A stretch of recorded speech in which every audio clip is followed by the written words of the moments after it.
नमस्कार दोस्तों, स्वागत है आपका हमारे daily Chhattisgarh current affair series में। आज हम 8 से 9 नवंबर के करंट अफेयर्स के बारे में चर्चा करेंगे। वीडियो की पीडीएफ प्राप्त करने के लिए आप हमारे टेलीग्राम से जुड़ सकते हैं, जिसकी लिंक आपको डिस्क्रिप्शन और कमेंट्स में दे दी गई है। साथ ही साथ इसी तरह की करंट अफेयर वीडियो देखने के लिए सब्सक्राइब करें हमारे इस यूट्यूब चैनल को।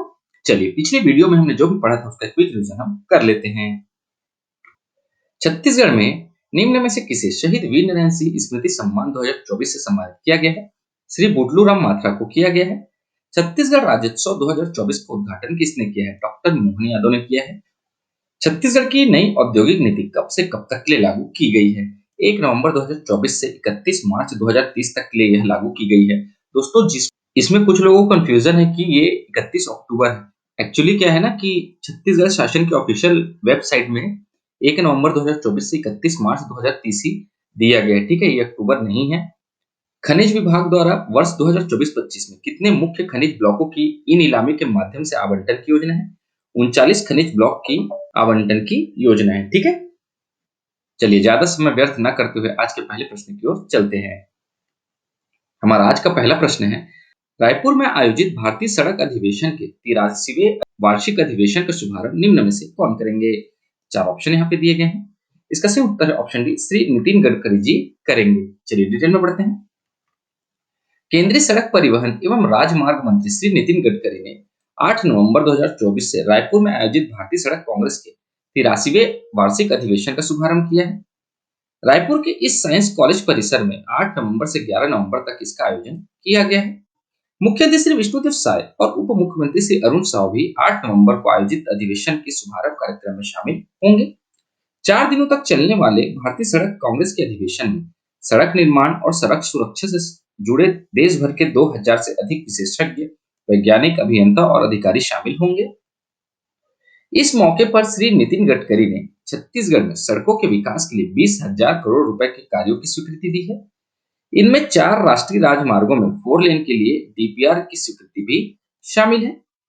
श्री गडकरी ने धमतरी से जगदलपुर, रायपुर से बलौदाबाजार सारंगढ़, कटघोरा से अंबिकापुर और बिलासपुर से अकलतरा, रायगढ़ से ओडिशा बॉर्डर तक के राष्ट्रीय राजमार्गों को 4 लेन करने के लिए राशि स्वीकृत करने की घोषणा की है।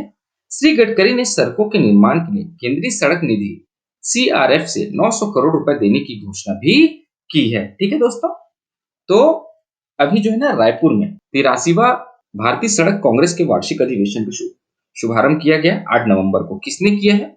श्री नितिन गडकरी जी ने किया है। ठीक है, इसमें नितिन गडकरी जी ने जो ना 20,000 करोड़ रुपए के कार्यों की स्वीकृति दी है सड़क निर्माण के लिए। ठीक है, मतलब सड़कों के विकास के लिए। ठीक है, चलिए आगे बढ़ते हैं हमारे अगले प्रश्न की ओर।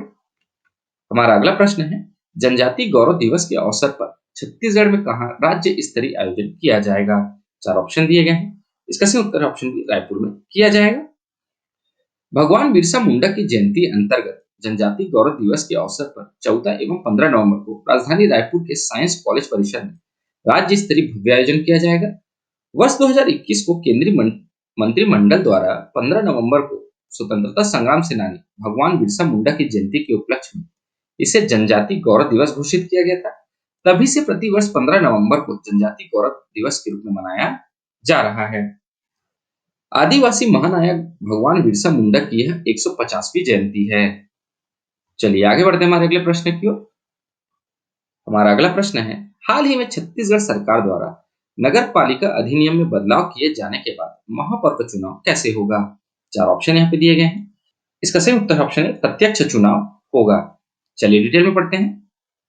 छत्तीसगढ़ में सरकार त्रिस्तरीय पंचायत चुनाव और नगरीय निकाय के चुनाव एक साथ कराने पर विचार कर रही है। इसकी तैयारी के फलस्वरूप ही अध्यादेश लाया गया है।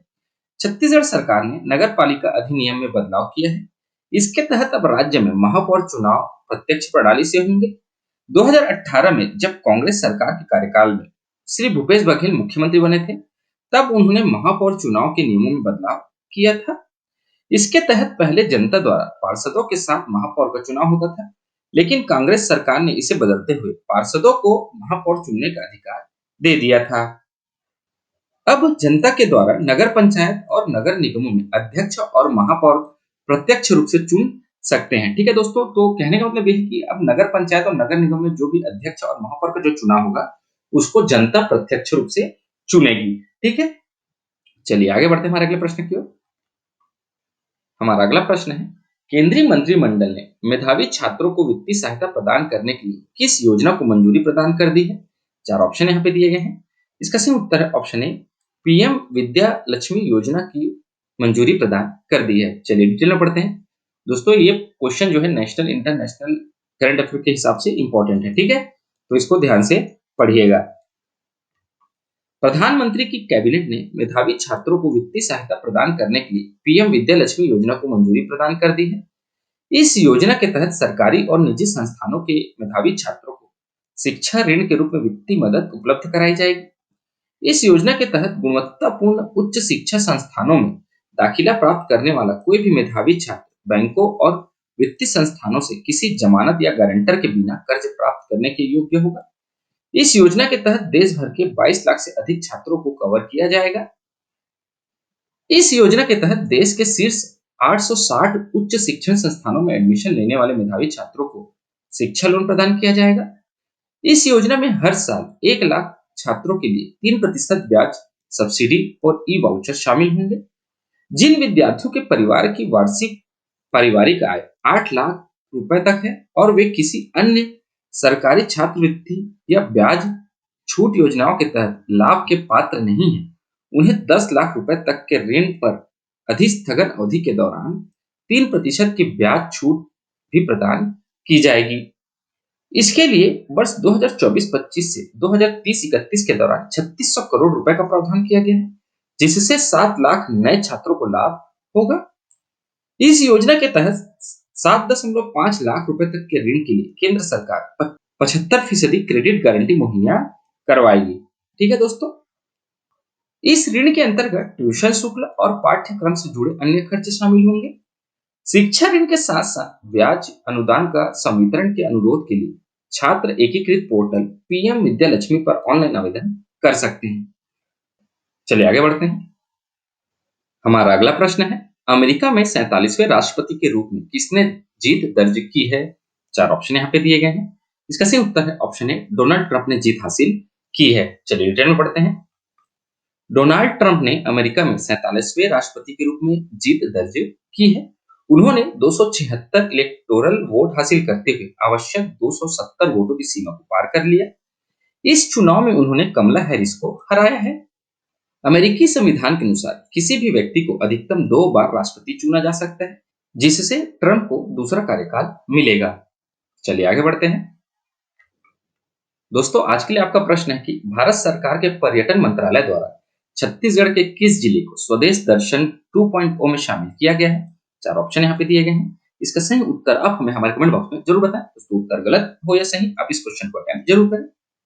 आज की इस वीडियो में इतना ही दोस्तों। आशा करता हूँ आपको हमारी वीडियो पसंद आई होगी। अगर आपको हमारी वीडियो पसंद आती है इसे लाइक करें, शेयर करें और हमारे इस चैनल को सब्सक्राइब करें। इस वीडियो को देखने के लिए आपका बहुत बहुत शुक्रिया। Thank you very much.